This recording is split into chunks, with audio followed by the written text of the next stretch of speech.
So this lecture is on endocrine system. In our body, there are two main control systems. The first one is nervous system, and the second one is endocrine system. So in nervous system, the controls are really precise, very much targeted, and it is generated through electrical, chemical impulses. And of course, they are generated and delivered by the neurons. And the response is quick. So if we want to do something, we can do everything within a second. That is our nervous system, which is one of the systems which is controlling our body. The second system is endocrine system. In endocrine systems, the glands will be synthesizing hormones. Hormones will be secreted into the circulation, and these hormones will be going through the circulation to every part of the body, but they will go and act as a target organ which has specific receptor for that particular hormone. So because of the nature of this, it will take a while for the organ to respond. So there are some differences between nervous and endocrine system. So this table explains the differences between nervous and endocrine system. Nervous is rapid, endocrine is relatively slow. Nervous system stimulation, nerve impulse, short duration. Endocrine system, the hormone acting on the receptor changing the cell function inside. And it has got longer duration. In endocrine, we will be using hormone, and in nervous system, we will be using neurotransmitters such as acetylcholine. The nervous system has specific action, specific location. In endocrine, it will go to every tissue which has receptor for that particular hormone, so more diffuse location. And the hormone will act over a long distance. So we will talk about endocrine system today, and endocrine system is important for body's homeostasis. It helps to maintain the internal environment of the body, for example, like change in hydrogen ion concentration in the blood, change in calcium level, change in estrogen or testosterone level. So the endocrine glands will secrete.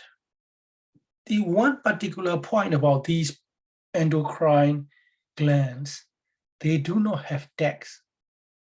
They synthesize hormone, and that hormone will be directly transferred into the blood circulation. Therefore, they do not need DEX, and therefore they are also known as DECtless glands. So if you look at this diagram, exocrine gland, for example, like our salivary gland. Salivary gland will synthesize and generate saliva and store in the gland. And when it is appropriate, the saliva will come out along its deck into the mouth. So this is a gland with a deck, and it is exocrine gland. In contrast, if we look at that, these are the cells for the endocrine gland.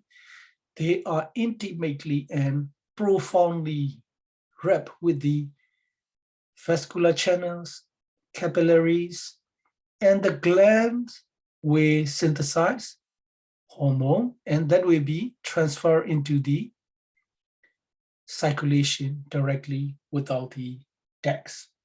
So that's the difference, and that's why we call it Douglas gland.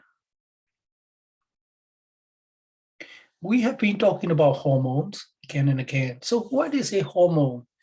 It comes from Greek word. It is something like excite, to start something, to stimulate something, set it in motion.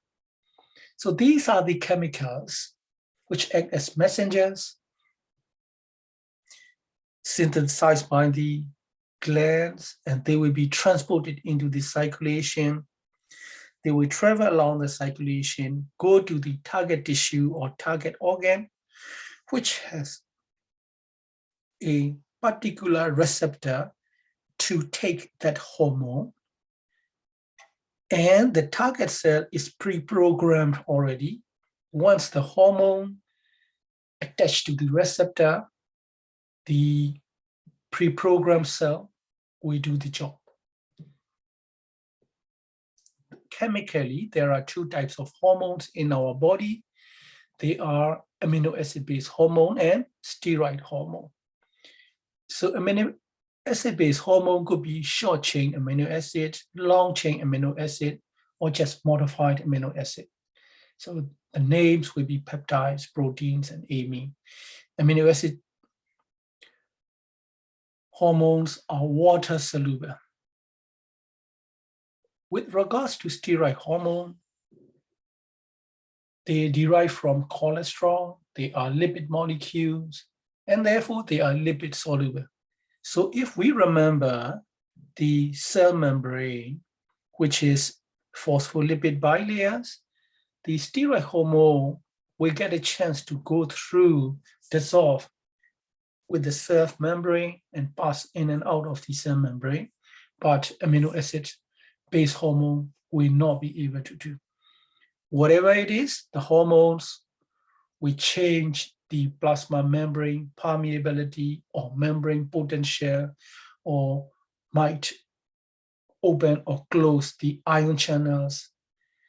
And in turn, there will be changes and synthesis of enzyme and protein inside the cell.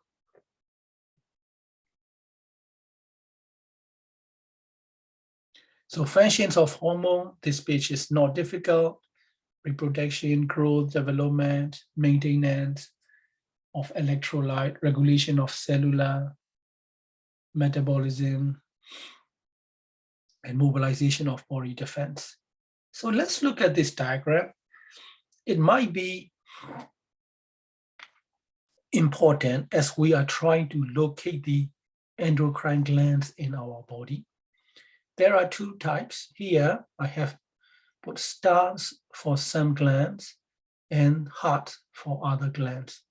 So let's look at the glands with the star: pineal gland, pituitary gland, thyroid gland, and parathyroid gland, and adrenal glands. These glands, they are purely endocrine glands. They have pure endocrine function. Those glands with the heart, they have endocrine function as well as other function. For example, hypothalamus. Hypothalamus is an area in the brain, and therefore it has neuronal function as well as endocrine function. The same thing like thymus gland, it will have endocrine function as well as immune function. Pancreas, it will have endocrine function pancreas as well as exocrine function, and it will also get involved with the gastrointestinal absorption, secretion. And gonads, like ovary in females, testes in male, they will have reproductive function like producing spermatozoa, but at the same time, they have endocrine function like secreting estrogen, testosterone. So purely endocrine glands, we know who they are. Endocrine plus other functions, we know what they are. And there are a few other organs in our body which contain some endocrine cells. They are heart, kidney, skin, and gastrointestinal tract. So now we know where the endocrine glands locate in our body. Now we know the action of endocrine glands, and how they maintain our homeostasis as a general rule. And how do these glands get stimulated? What are the factors which start to stimulate these endocrine glands? So there are three ways endocrine glands get their stimulants. So the first way is like humoral, H-U-M-O-R-E-L, humoral. That's like they are change in the blood level. Like, for example, like low calcium level in the blood, we go and stimulate the parathyroid hormone, and parathyroid hormone we secrete parathyroid glands. Parathyroid glands we secrete parathyroid hormones, and the job of the parathyroid hormone is to stimulate and increase the calcium level in the blood. So that is one way, like just concentration in the blood capillaries, we stimulate the gland, and that gland we secrete hormone, and that hormone we go and act to increase that calcium. Another way is nervous control. For example, like from the nerve fibers, let's say sympathetic nerve fibers, we come from this brain or spinal cord. We go to the adrenal medulla. So medulla is the inner portion, and cortex is outer portion of the adrenal gland. We go to this nerve fiber, we go directly to the adrenal medulla and stimulate the adrenal medulla gland, and that will generate epinephrine, norepinephrine. That is direct neural control to the gland. And number three way is another gland will secrete hormone. That hormone will go to the endocrine gland. Endocrine gland will secrete another hormone. That hormone will go and act on the target tissue. For example, like hypothalamus, which is part of the brain, which has got nervous function as well as endocrine function, will secrete hormone, and that hormone will go to anterior pituitary gland. Anterior pituitary gland will secrete another hormone, which will go to the thyroid gland, and thyroid gland will secrete thyroxine, thyroid hormone, and thyroid hormone will go and act on the target cell and tissue. That is why endocrine system takes longer and nervous system is much quicker. So these are the three ways endocrine glands get their stimulus. So this is the summary of that. Now, I want you to have a look at this diagram. If we look at the hypothalamus will secrete hormone. These hormones are called releasing hormones because they are named thyrotrophin releasing hormone, corticotrophin releasing hormone, gonadotrophin releasing hormone, growth hormone releasing hormone, and just dopamine.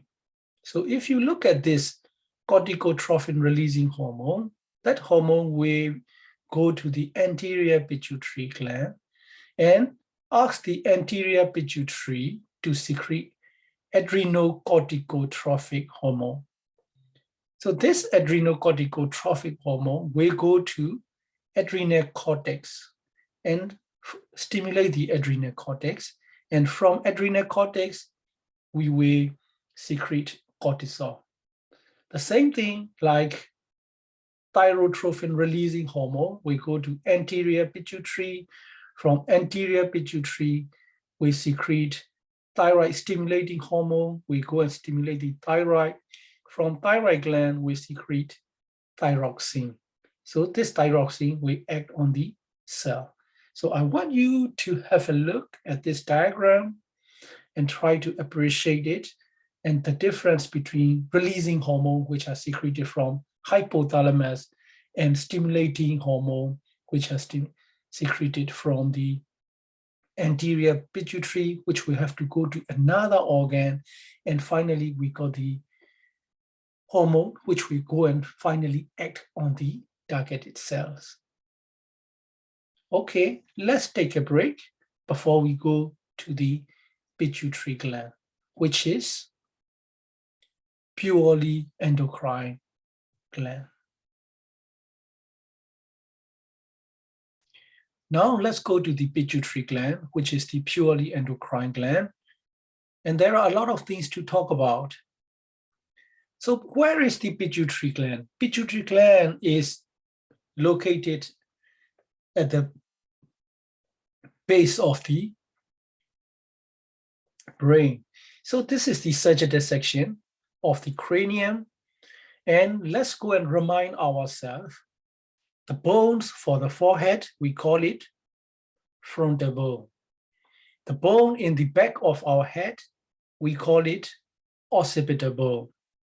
And I believe you remember two bones on either side of the head, they are parietal bone.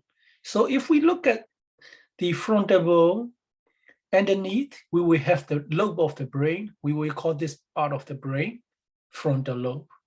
And if we look at the back of the cranium, the skull bone is called occipital bone. So the brain tissue underneath the occipital bone, we call it occipital lobe. And on either side, we will have parietal lobe because we have parietal bones. So if you look at this structure, which is what we call corpus callosum, here corpus callosum. Corpus callosum is the structure which is connecting right lobe of the brain and left lobe of the brain. And underneath the corpus callosum, we can see thalamus. So thalamus is the structure for sensory input. So all the sensation, nearly every sensation comes into our body. We have to go through the thalamus before it goes to the cerebral cortex. So thalamus is a very, like acting as a switchboard for the sensation. It's just receive and divert which go where. And underneath the thalamus, we have an area of brain which we call hypothalamus. Of course, hypo means below, thalamus means thalamus, below thalamus. And there is a little outpouching below the hypothalamus. These are what we call the pituitary gland. So that's a little neuroanatomy. We will repeat that when it comes to nervous system. So now we see the pituitary gland, which is sitting in a little socket of the bone. This socket of the bone is called sella dasyca. And now we can see the pituitary, which has two colors, like this dark red brown color, which we call anterior lobe because it is more in the front, and the lighter color, which we call posterior lobe. So the pituitary might be the same level of our eyes. If we follow our eyes here, we will see the pituitary, which is sitting in the little bony socket, which is called sella dasyca. And this is the brainstem. And once the brainstem go through the foramen magnum, the big aperture in the posterior fossa, that will become spinal cord. Now you can see the little cauliflower-like structure, which is underneath the occipital lobe. That is what we call cerebellum. So this is the slide which is showing how do we get access to the pituitary gland. We can go through the nose, we can go through the mouth, we can go through the maxilla. So that's for the knowledge. That's the way we get access when we do pituitary surgery. And that's a closer look. But let's go to our basic. We talk about this when we were talking about the cranium, skull bone, and facial bone. So I hope you remember anterior cranial fossa, which is color-coded with yellow, gold yellow. You remember the posterior cranial fossa, which is color-coded with brown. And there is a big opening or aperture or foramen. We call it foramen magnum. Yes, and we have temporal bone and we have sphenoid bone. You remember sphenoid bone, which is quite small looking from outside, but it contributes such a large surface area inside the cranium. And you can see the small depression or socket, which we call sella tasica, where the pituitary gland sits. So now we can see the sagittal view, like sella tasica, and the pituitary gland sit there. We know anterior pituitary when we know posterior pituitary. Now let's look at this anterior pituitary. Like if you look at the whole pituitary, it is like a golf clap. And this portion anterior is divided into three further, like pars tuberalis, which is like a stroke, and pars intermedia, which is a space like between anterior and posterior pituitary here, and pars distalis. Of course, it is the most distal. And posterior pituitary can be divided into the stalk portion, which is infundibulum, and the pars nervosa. Pars means parts, nervosa means nervous tissue, because neurons in the hypothalamus will end in this posterior pituitary here, and therefore we call it nervous tissue, pars nervosa. So anterior pituitary gland, which is also called hypophysis. As you remember, hypo means under, below, physis means growth. We remember that term, the physis or epiphyseal plate in bones. So hypophysis means undergrowth, which is the out pouching of the brain from the base. It sits in the hypophyseal fossa, and it is supplied by the superior and inferior hypophyseal arteries. And of course, the veins from the pituitary gland go into the cavernous venous sinus and also in nearby venous sinuses. So these are the hormones secreted by the anterior and posterior pituitary. It's easy to remember posterior pituitary hormones, which are antidiuretic hormones and oxytocin. Quite a few hormones from the anterior pituitary: adrenocorticotropic hormone, thyroid stimulating hormone, luteinizing hormone, follicular stimulating hormone, prolactin, growth hormone, and melanocyte stimulating hormone. So this is quite a lot. And I think it might be a good way to remember this with this diagram. So if we look at the posterior pituitary, we know that there are only two hormones, antidiuretic hormone and oxytocin. So antidiuretic hormone will go to the kidney. The name is antidiuretic, so it stops the diuresis. So it will reabsorb water from the kidney so that less urine. That's the job of the antidiuretic hormone. And if we think about oxytocin, which stimulates the smooth muscles in the breast tissue, in the uterus tissue. So these two, now oxytocin will propel milk for breastfeeding. And now we know the action of the antidiuretic hormone. Let's talk about the hormones from the anterior pituitary.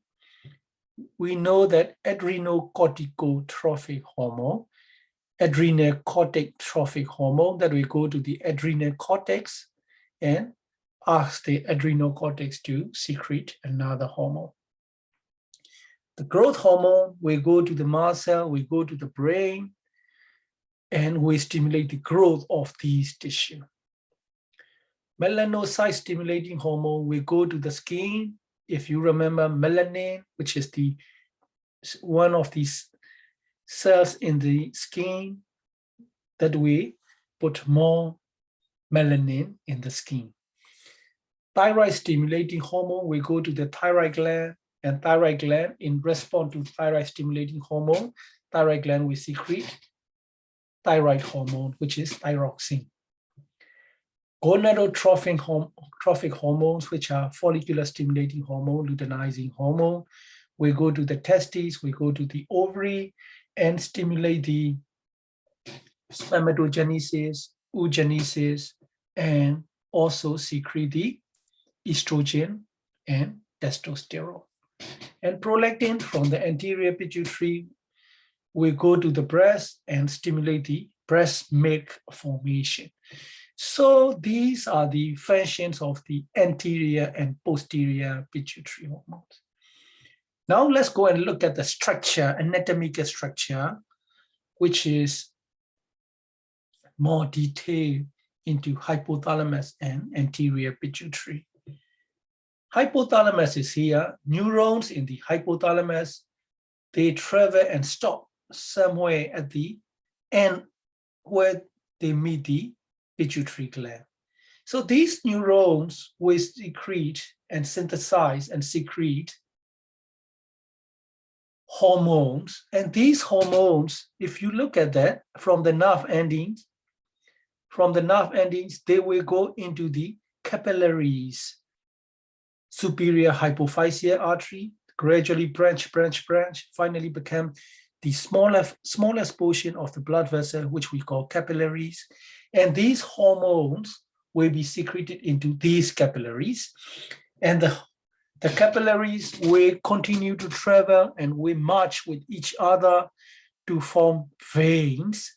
And these veins, again, when they get to the pituitary, anterior pituitary, they branch and get smaller and finally become capillaries. So now, if we look at the anatomical structure of these capillaries and these blood vessels, they start with the capillaries and they become veins and they finally become capillaries again. So starting with the capillaries, ending with the capillaries, this type of structure is called portal system. So in portal system, the blood vessels start with the capillaries, the blood vessels end with the capillaries. They are connected by veins. So that is a portal system. So now we are seeing a portal system in the hypothalamus and pituitary gland. And therefore we name this hypothalamo-hypophyseal, which is pituitary, portal system, hypothalamo-hypophyseal portal system. We have another portal system in our body, which is in the liver. So there are two portal systems in the body, hypothalamo-hypophyseal portal system and the liver portal system. Now, if we look at the posterior pituitary, the neurons in the hypothalamus, so these neuron bodies, they are located in the supraoptic and paraventricular nuclei. These are the site for the neurons. They stretch and extend directly into the posterior pituitary, and they end in the posterior pituitary. So these terminal nerve endings will store the hormone and will secrete the hormone when needed directly into the bloodstream. And that's why posterior pituitary is also called pars nervosa, nervous tissue, because it contains the nerve endings. So anterior pituitary gland, hypothalamo-hypophyseal portal system, we saw that.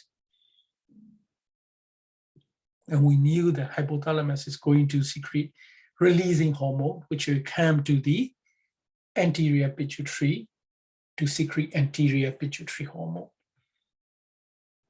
Posterior pituitary is different. It is part of the brain. It is the continuation of the nervous tissue. The axons are unmyelinated fibers. the ends in the pars nervosa and the hormones are stored and released into the circulation directly. So this is the anterior pituitary hormones and its target organ. And this is the condition where there is reduced or increased secretion from the thyroid gland. So I want you to study this chart. So this is more magnified. So for example, thyroid stimulating hormone, TSH, from the anterior pituitary will go to the thyroid gland, and thyroid gland will secrete thyroid hormone. If there is excessive thyroid hormone, we have hyperthyroidism.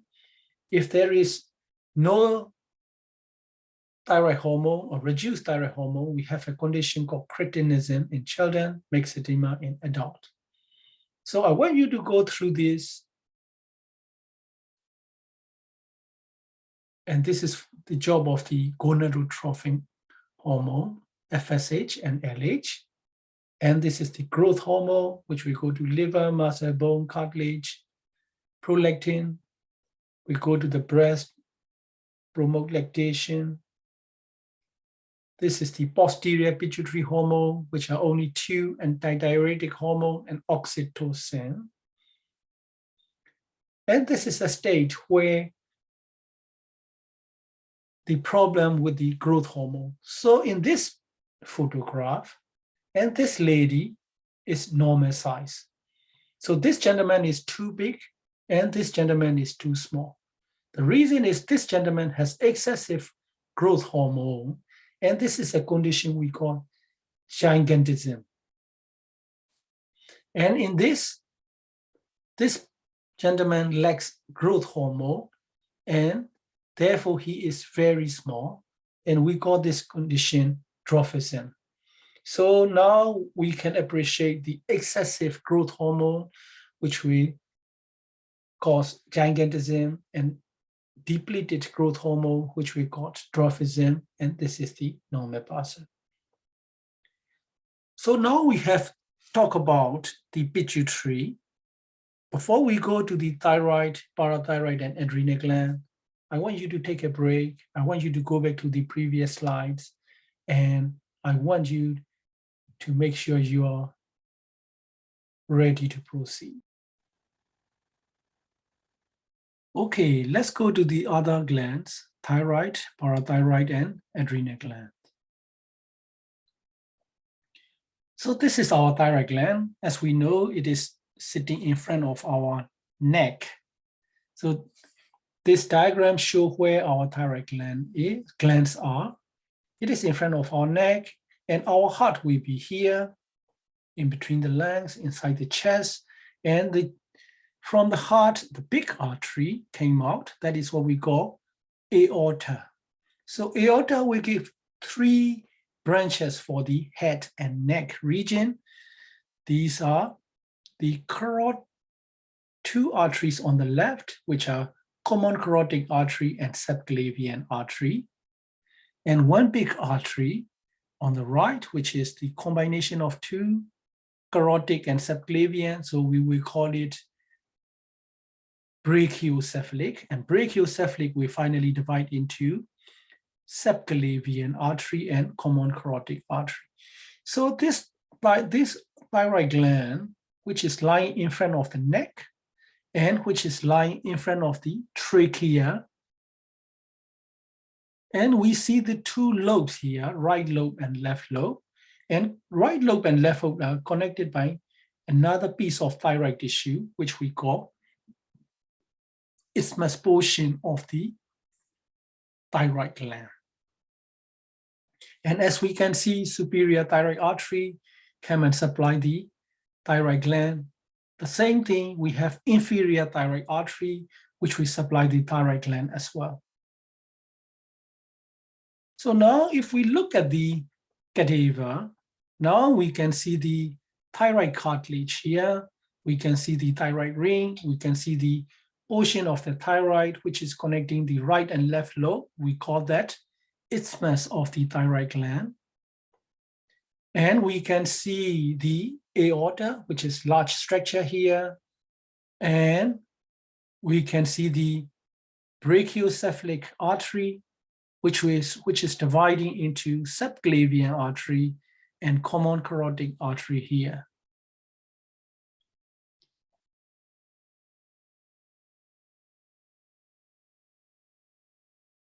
So if we take a piece of thyroid tissue, look under the microscope, this is what you are going to see. You will see the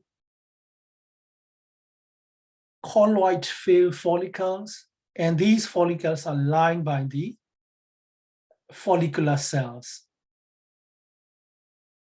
And in between the follicular cells, there will be a few little parafollicular cells. And thyroid gland is the largest endocrine gland in our body. As we know, we have two lobes, and two lobes are connected to each other by isthmus. So this isthmus portion occupies the 2, 3, 4 trachea rings. Second, third, and fourth trachea ring regions. It is richly supplied with blood, which are coming from the superior and inferior thyroid arteries. So now we can see this thyroid follicle, the follicular lumen, which is filled with thyroid. These are the follicular cells surrounding the follicular lumen, and the cells are resting on the basement membrane. So these follicular cells will synthesize thyroglobulin, secreted into the follicular lumen, where we have colloid. We pick up iodine, and that iodine will be transferred into the lumen, and this thyroglobulin and iodine combination, we will get the thyroid hormone synthesized in the colloid material. Once it is synthesized, it will just return it back into the cell, and that will be secreted directly into the circulation.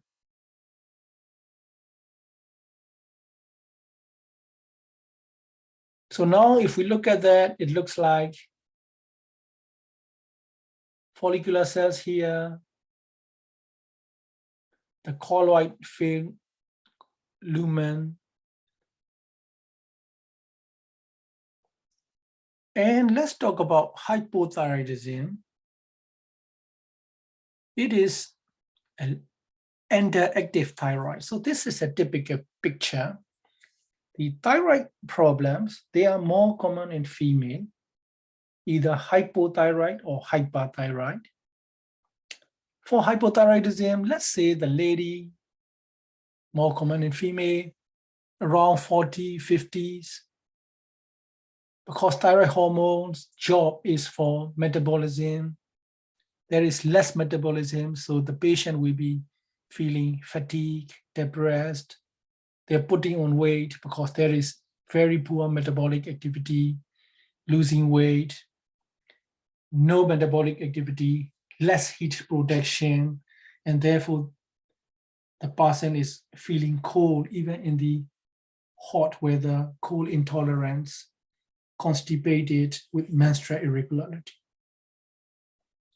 So hyperthyroidism, which is the opposite form, like again, more common in ladies, might be slightly younger, like 35, because hyperactive thyroid, active metabolism, therefore the person will be eating a lot, good appetite, but they are still losing weight because of the high metabolism.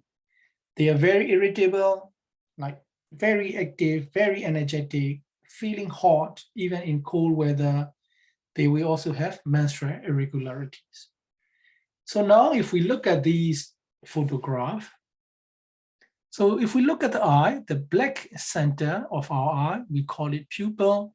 The black structure around the pupil is called iris, and the white structure here is called sclera. So in normal person, the sclera should not be exposed both on upper and lower eyelid. So at least one eyelid need to cover the sclera and try to touch the iris. So here, the sclera is exposed on both upper and lower eyelid. Look at that. That is a feature of exophthalmos, EXOPTHALMOS, ophthalmos. Ophthalmos means eye, X means extrusion, pushing forward. So because of the fat deposition behind the eyes balls are being pushed forward. So now you can appreciate it. The eyeballs are being pushed forward. And that is a feature of hyperthyroidism. And now look at this lady. She looks normal. Her eyes are normal. But if we look at her thyroid gland, she has a big thyroid gland. So she might have normal function, but her thyroid gland is big. The big thyroid gland is called goiter. So goiter has nothing to do with the function. Goiter is only to do with the size of the thyroid gland. So enlarged thyroid gland is called goiter. Now let's have a look. This little baby looks floppy. The tongue is large and the tongue is protruding through the mouth. Look at that.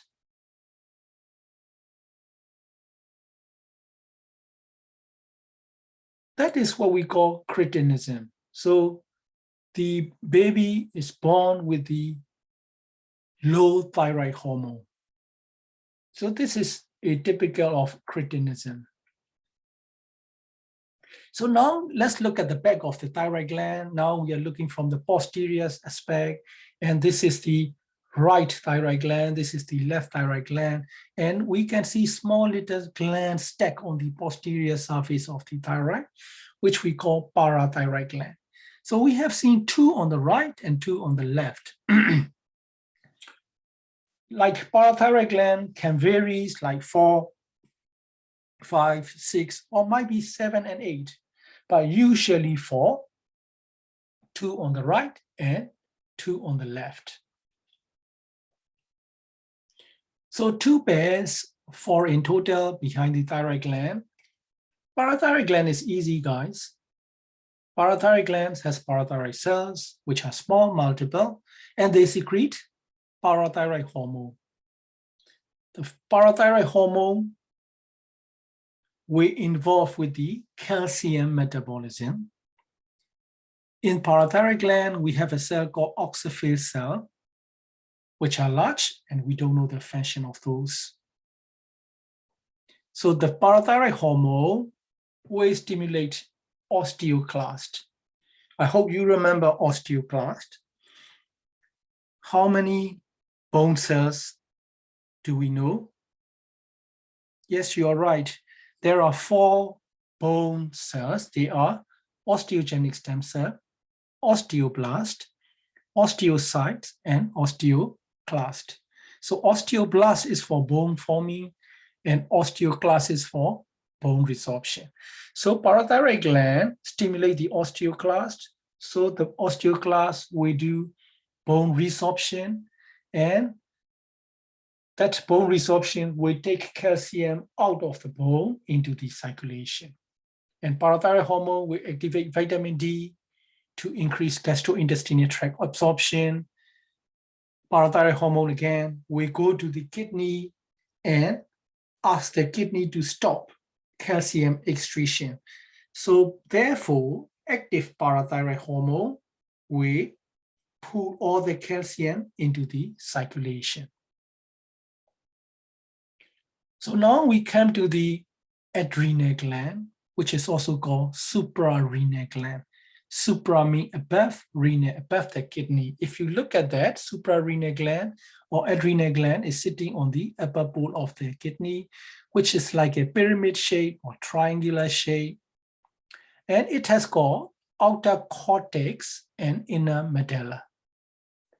So if we look histology of the adrenal gland. So we will see the adrenal cortex. We see the adrenal cortex and we see adrenal medulla. So in adrenal cortex, there are 3 layers we can identify histologically. Look at that, the zones are very different on the diagram, but might not be as different for us in the photomicrograph. So let's go and study this diagram. These different layers, they are zone, glomerulosa zone, fasciculata zone, and reticularis zone. Zona glomerulosa fasciculata reticularis. And now we get into the inner center, which we call adrenal medulla. So adrenal gland have 2 portions, inner medulla portion and outer cortex portion. So anterior pituitary will secrete adrenocorticotropic hormone. The name tells what it's going to do, adrenocortico. So it will go to the adrenal cortex and stimulate the adrenal cortex and ask the adrenal cortex to secrete these hormones, which are mineralocorticoids and glucocorticoids. For the adrenal medulla, the nerve fibers from the spinal cord will come directly as sympathetic nerve fibers. We go to the adrenal medulla and ask the adrenal medulla to secrete catecholamines, which are epinephrine or epinephrine. So now we know the adrenal gland has adrenal cortex, adrenal medulla. Adrenal medulla is straightforward. It will secrete epinephrine or epinephrine. Adrenal cortex has 3 layers, zona glomerulosa fasciculata reticularis, and we try to remember as GFR. And adrenal gland is supplied by the adrenal arteries. It is simple. Adrenal arteries directly arise from the abdominal aorta. So now let's go to the adrenal cortex. So adrenal cortex, we know there are 3 layers, GFR, glomerulosa fasciculata, and reticularis. Glomerulosa will secrete mineralocorticoids, which is aldosterone. Zona fasciculata will secrete glucocorticoids, and reticularis will secrete dihydroepiandrosterone. So that is the steroid sex hormone.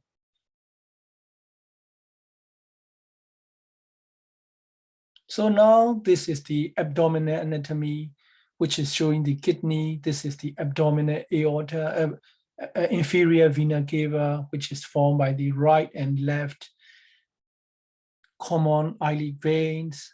And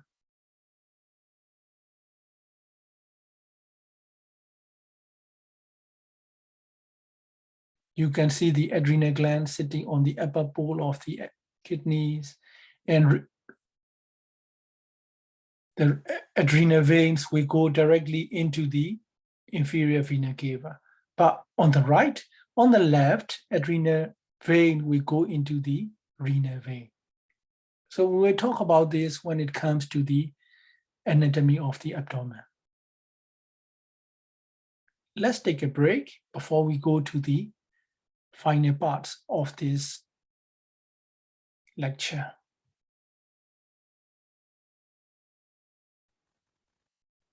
Now let's go to the final portion of the lecture. I know it is such a big subject. It looks more like a physio lecture, physiology lecture, but we have to go through this. Gonads and testes, as we said, these are the organs where we have endocrine function as well as the reproductive function. For example, interstitial cells in the testes, we secrete androgen, but at the same time, the testes will be synthesizing and secreting spermatozoa, which is for the reproduction. And therefore, we call this a dural function. The same thing like in our ovaries, ovarian follicular cells, we mature and the ovum will come out. And that's for the fertilization, for reproduction. But at the same time, the ovaries, ovarian cells will secrete estrogen, progesterone, and therefore it has dural function. This is the male reproductive organs, which we have to study in reproductive system chapter. And this is the female reproductive system, which we have to study later. And we can see the ovaries, right and left ovary here. And therefore, ovary has two functions, reproductive function and endocrine function. Thymus gland. Thymus gland is located underneath the sternum, just behind the sternum. Its function, endocrine function, is producing hormone, which is called thymosin. Thymus hormone is not circulating through not going through the circulation. It is more like local or paracrine action. So it is just around the thymus region. And it also involved in the immune system because it gives the maturation of the T lymphocytes in the thymus gland. Therefore, thymus has two functions. Now we come to the pancreas. Pancreas is stacked on the posterior abdominal wall. It is inside the abdomen, but it is close to the back of the abdomen. And it is in the epigastric region. And if we look at that, this is our duodenum, which is like a C-loop, which has got C-loop shape. And inside the C-loop, the head of the pancreas is residing, and the body goes beyond, and finally the tail portion will go, and this tail portion can go to the spleen, which is in the left hypochondrial region. So here we have the location of the pancreas, and portions are head, body, and tail. So now we have to study a little bit about pancreas. Now you can see the pancreatic duct, which is running along the pancreas tail, body, and head portion. And this is the green color, which is gallbladder. Gallbladder will continue as cystic duct, which has become a tubular structure. And now we can see another tubular structure, which is coming from the liver. Right and left hepatic duct will fuse together to form common hepatic duct. This common hepatic duct will fuse with the cystic duct to form the common bile duct. So this is the important anatomy for the hepatobiliary tree. And now if you follow the common bile duct, they fuse with the pancreatic duct and they open into the duodenum, second part, at the area which we call ampulla. So that is the hepatobiliary anatomy. And now we are going to focus on the pancreas. If you look on the under the microscope, you will see the pancreatic islet cells. So pancreatic islet cells have two cells, alpha cells and beta cells. Alpha cells secrete glucagon, beta cells secrete insulin. These are endocrine cells, which are pancreatic islet cells. And these islet cells are surrounded by the acinar cells, which has exocrine function. So pancreatic islet cells have endocrine function, and these include alpha and beta cells. Pancreatic acinar cells are exocrine function. Insulin and glucagon, they work very closely, intimately together, but they are independent. Insulin and glucagon are very independent. So now look at more carefully. And here we see the pancreatic islet cells, and pancreatic acinar cells. So pituitary and pineal glands, we saw the pituitary. We studied quite a lot about the pituitary gland. And when it comes to the pineal gland, look at the hypothalamus. This is the corpus callosum. Underneath the hypothalamus, we see a little gland, which is called pineal gland. So pineal gland or pineal body, it is at the roof of diencephalon. Diencephalon means thalamus, hypothalamus. Pineal gland contains pinealocytes. It is easy. And there are a few little dots of calcium which are piling around the pinealocytes. And if we are lucky enough, if we do the X-ray for the brain head, we will see these little dots, and they are called brain sand. Pineal gland will secrete melatonin. Melatonin is level of melatonin in the body change with day and night. During the daytime, especially noon, afternoon, 12 o'clock-ish, the melanocyte level is lowest.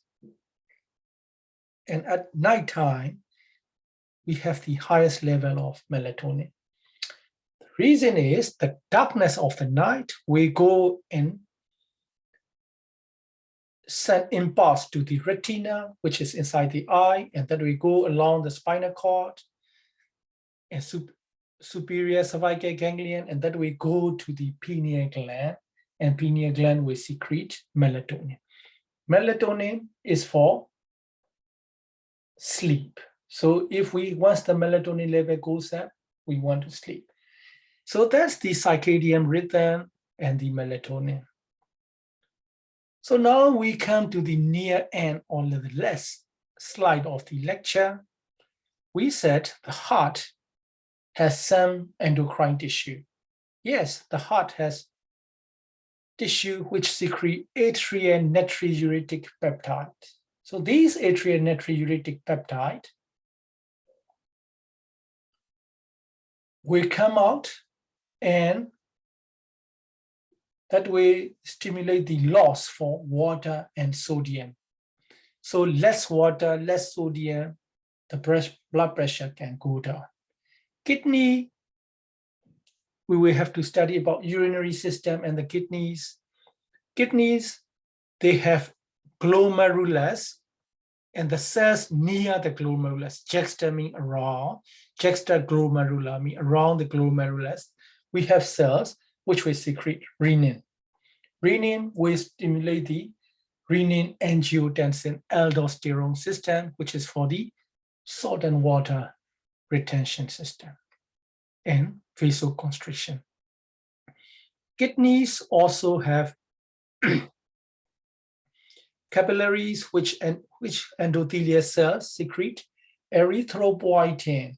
Erythropoietin means formation of the red blood cell. So in those patients with chronic kidney disease, CKD, there will be less erythropoietin, and therefore they will have low red blood cell. They will have anemia. So gastrointestinal tract is a long tract. There will be loss of neuroendocrine cells in the epithelial lining of the gastrointestinal tract. The skin, if we remember that, on our epidermis, if we have sunshine, the skin will generate vitamin D3. And placenta, of course, in a pregnant woman, will secrete human chorionic gonadotrophin, which is a hormone as well. So now we come to the end of the lecture. We come to the end of the lecture. I know it is a lot. I want you to go through this lecture again, and I want you to do the homework. Thank you.